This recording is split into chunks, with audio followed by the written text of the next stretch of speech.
हर महीने आता हूं। जब आपके हृदय में कभी कोई बात आ जाए कि बाबा आज मेरा मन ये कह रहा है और आपको सुनना है बाबा, आपको स्वीकारना है बाबा, आपको मेरे मन की बात जानना है बाबा, बस हाथ में चंदन लगाया, बेलपत्री का भाग इस तरह से पकड़कर शिव जी से अपने हृदय की बात कहकर, मेरे देवाधिदेव महादेव से दिल से कहकर, अशोक सुंदरी वाली जो जगह होती है, आपको बताया है अशोक सुंदरी का जो स्थान होता है, ये शिवलिंग या अशोक सुंदरी की जगह, इस बेलपत्र को अशोक सुंदरी वाली जगह पर जहाँ शिवलिंग है, शिवलिंग की साइड पर पहले नंबर की पत्ती का मुख होना चाहिए, बस उसको रख दीजिए और उस पर थोड़ी देर हाथ रखकर अपने हृदय की बात मेरे महादेव को दिल से कहकर आ जाइए।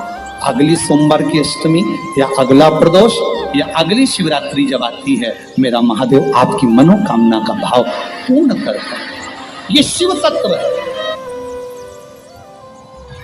एक बात अपने जीवन में उतार कर रखिएगा, सोमवार की अष्टमी, शिवरात्रि या सोमवार, प्रदोष, बन सके तुम्हारे पास में शिवालय हो या बेलपत्री का वृक्ष हो, वहां दीप दान अवश्य करना चाहिए। अब एक बात का स्मरण आपको रहे थोड़ा सा, अगर किसी कामना के वश अगर हम दीप लगा रहे हैं या हमारे मन में कोई भाव उत्पन्न है और हम बाबा से कहना चाहते हैं कि बाबा मेरा ये कार्य है आप पूर्ण करिएगा, तो फिर शिव मंदिर में भी लंबी बाती का दीप आप प्रदोष या सोमवार की अष्टमी या सोमवार या आप शिवरात्रि को बाबा से निवेदन कर कर लगा सकते। हाँ, विशेष जब कोई एक बहुत बड़ी बात हो और आपके कार्य में कहीं अटकल हो रही हो, तो एक ही दीप में दो बाती, शिव और शक्ति, लंबी बाती बनाई, शिव और शक्ति के नाम से दो बाती एक साथ एक दीप में भी लगा सकते। पर कब? जब विशेष कोई आपका कार्य हो और वो अटक रहा हो, विशेष कोई कार्य, और आप बाबा से प्रार्थना कर रहे हो, तो दो बाती का भी प्रयोग आप कर सकते हो। ऐसे शिव तत्व। शंकर भगवान को धतूरा कब चढ़ाना चाहिए उसका विशेष ध्यान रखें। जैसे शिवरात्रि है, प्रदोष है, या सोमवार है, या कोई विशेष आपका उत्सव है, तो आप शिव जी को धतूरा चढ़ा सकते। या विशेष कोई बीमारी ऐसी लग गई है या विशेष कोई तकलीफ ऐसी हो गई है जिसका निवारण नहीं हो रहा, तो आप धतूरा चढ़ा सकते। धतूरा चढ़ाने का भी एक क्रम है। हल्दी में भिगोकर धतूरा चढ़ाया जाता है लक्ष्मी के लिए। चंदन में भिगोकर धतूरा चढ़ाया जाता है आयु की वृद्धि के लिए। अबीर एक सफेद कलर का बॉर्डर होता है, अबीर गुलाल जो होती है, गुलाल में अबीर डलता है, चमकदार, आपने देखा होगा अबीर। तो अबीर में धतूरा जो डुबो कर चढ़ाया जाता है, अबीर को लगाकर चढ़ाया जाता है, वो रोग मुक्ति का काय के लिए होता है, वो रोग मुक्ति, रोग की मुक्ति। धतूरे का भी एक स्मरण होता है महाराज, बहुत भारी रोग है, बीमारी लग गई है, डॉक्टर अपना काम कर रहे हैं, घर का व्यक्ति बहुत बीमार हालत में पड़ा हुआ है, तो बेलपत्री के वृक्ष के नीचे भी शिवलिंग का निर्माण कर एक धतूरा समर्पित करा जाता है, जिससे रोग से मुक्ति होती है। उसमें ना तो हल्दी लगाई जाती है, ना चंदन लगाया जाता है, ना अबीर लगाया जाता है, केवल धतूरा चढ़ाया जाता है। जिसके जीवन में हमेशा कांटे ही मिले हैं, बेटी बड़ी हुई तो घर में मायके में दुख देखा, और मायके से गई ससुराल में तो ससुराल में दुख देखा, ससुराल में भी दुख देखने के बाद में भी पति को बहुत कुछ काम खुलवाया, बहुत धंधे खुलवाए, नौकरी लगवाई, और वो पति बार बार छोड़ कर आ गया, बार बार तकलीफ भोग रहा है, बार बार कष्ट भोग रहा है। फिर थोड़े दिन काम करता है, थोड़े दिन छूट जाता है, फिर व्यापार में बढ़ता है, फिर छूट जाता है, फिर कोई दुकान खुल गई, थोड़े दिन अच्छी चली, फिर वापस वहीं घर पर आकर बैठ गया। अर्थात उसके जीवन में वो शूलता चल रही है। तो बाबा देवाधिदेव महादेव कहते हैं ये 3 घड़ी, 3 पल, 3 नक्षत्र, 3 समय, 3 दिन में जो शूल मुझे समर्पित करता है उसके जीवन से मैं शूल हटा देता हूं। वो 3 दिन लिखे स्कंद पुराण में।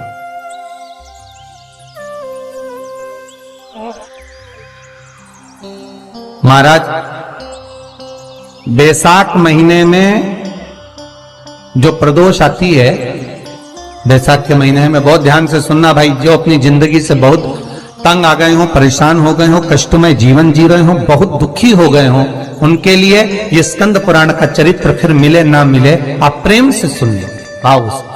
पहला, बैसाख महीने की प्रदोष, चाहे वो शनिचरी प्रदोष हो, चाहे रविवार की हो, सोमवार की हो, मंगल की हो, बुधवार की हो, गुरुवार की हो, शुक्रवार की हो, शनिवार की हो, कोई भी वार की हो, पर बैसाख महीने की प्रदोष, प्रदोष काल में शाम का समय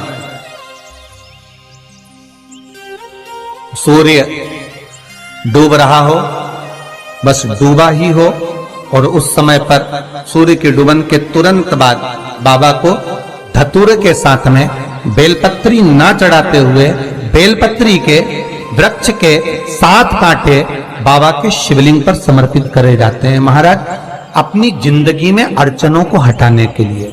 फिर आप जिस व्यापार में उतरे, जिस व्यवसाय में उतरे, जिस नौकरी में उतरे, आप दिल से करें, आपको तरक्की मिलेगी। आप हार नहीं सकते, नीचे नहीं आ सकते, उन्नति पर ही चढ़ेंगे। एक वैशाख मास की प्रदोष, दूसरा शिवरात्रि के दिन मध्याह्न का समय। महाराज जो बड़ी शिवरात्रि होती है माघ की, बड़ी शिवरात्रि के अंतर्गत मध्याह्न का समय, दोपहर के ठीक 12 बजे, चाहे फिर वो कोई भी दिन हो महाराज, शिवरात्रि जिस दिन पड़ रही हो,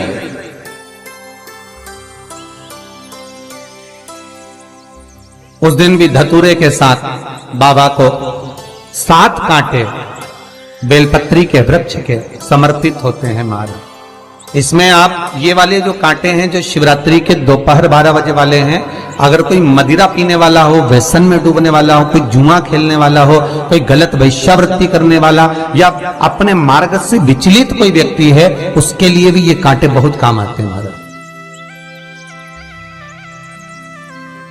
दूसरा, पार्वती तेरे द्वारा तेरे नयन अश्रु से जो प्रगटा हुआ बेल का वृक्ष है,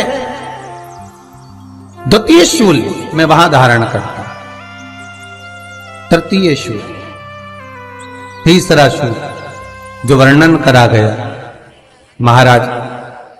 भगवान श्रावण के महीने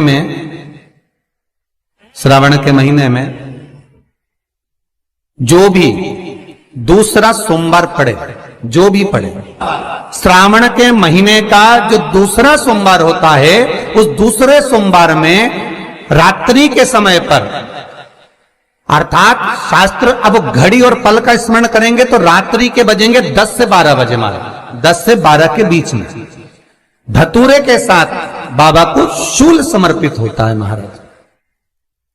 ये भी हमारी बाधाओं को, हमारी तकलीफों को, व्यापार व्यवसाय के लिए, नौकरी सर्विस के लिए, बहुत सारे एग्जाम में आप बैठ लिए, गवर्नमेंट एग्जाम के लिए बैठ लिए, नहीं हो रहा, ये 3 बार मेरे शंकर को बेलपत्री के वृक्ष के शूल समर्पित होते हैं, उसका आनंद पाना और उससे अपने को सुख प्राप्त करना।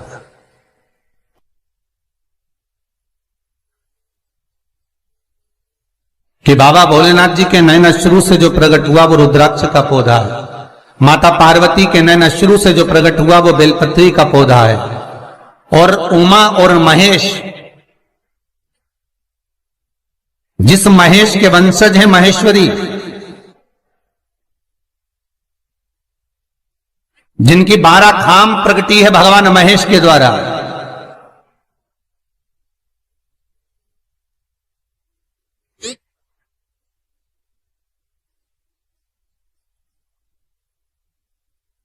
वो महेश और उमा,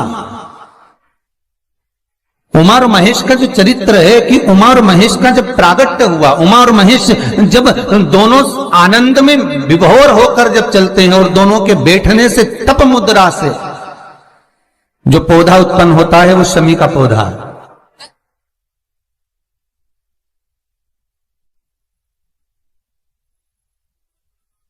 शमी का पौधा। तो एक बात ध्यान रखिए, शिव जी के द्वारा जो निर्मित हुआ उसमें कोई शूल नहीं है, उसमें कोई कांटे नहीं है। पार्वती के द्वारा जो निर्मित हुआ बेलपत्री का पौधा, उसमें कांटे हैं। और पार्वती के मिलन से भी जो उत्पन्न हुआ है शंकर के साथ में, उसमें भी कांटे हैं। शमी के पौधे में भी कांटे हैं, शमी के वृक्ष में भी कांटे हैं।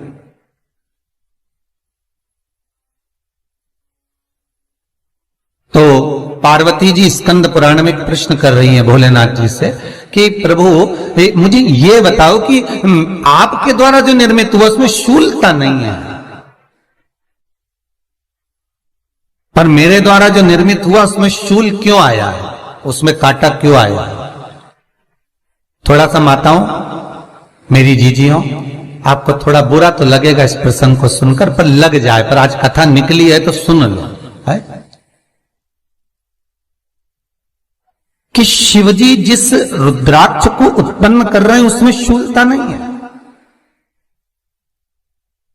पर पार्वती जी जो संग में मिली हैं उसमें भी शूलता है, और पार्वती के द्वारा जो प्रकट हुआ बेलपत्र उसमें भी शूलता है। तो भगवान महादेव बोलते हैं पार्वती, मैं तुझे कुछ कहूं और कहने पर तुझे तेरे हृदय में कोई बात चुभे, शूल लगे तो मुझे ठीक नहीं लगेगा। नहीं नहीं नहीं, आप कहिए प्रभु, मैं सुनने के लिए तैयार हूं, आप तो बोलो कि कारण क्या है। भगवान कहते हैं पार्वती, बस अंतर इतना है, नारी का जो स्वभाव होता है, स्त्री का जो स्वभाव होता है, उसके हृदय में छोटी छोटी बात के शूल बहुत होते हैं।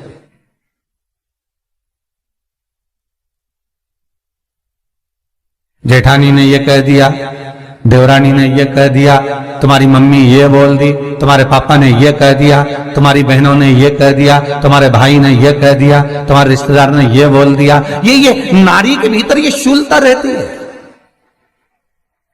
तो पार्वती जी बोली कि जितना तप आपने करा उतना तप मैंने करा, और जितनी साधना आपने करी उतनी साधना मैंने करी, और जितना आराधना दिल से आपने करी उतनी आराधना दिल से मैंने करी, फिर इसमें शूलता कहां से आ गई?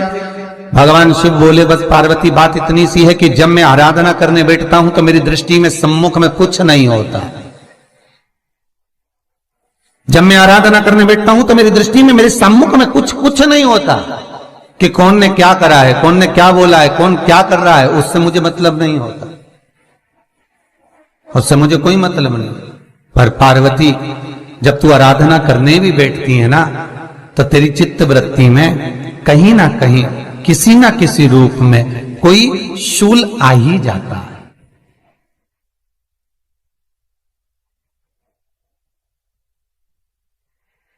कई माताओं की आदत देखी साहब,